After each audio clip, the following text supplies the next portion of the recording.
when the tree fell to pieces. Good gracious me, thought Rhubarb on a very windy day. Good gracious me, what a funny day it is. It's almost too thick to walk through. I've never known such a thick day. It's so windy. I was then thrown back up to the house. What a rubbery day. That's too funny! There wasn't a soul in the garden, not a squeak nor a peep from anyone. Just Rhubarb Whoa! screaming back and forth, and the wind Help!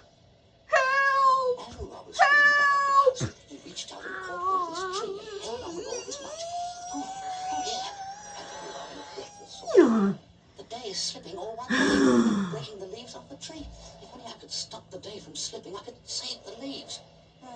But when a day starts to slip, there's nothing anyone can do.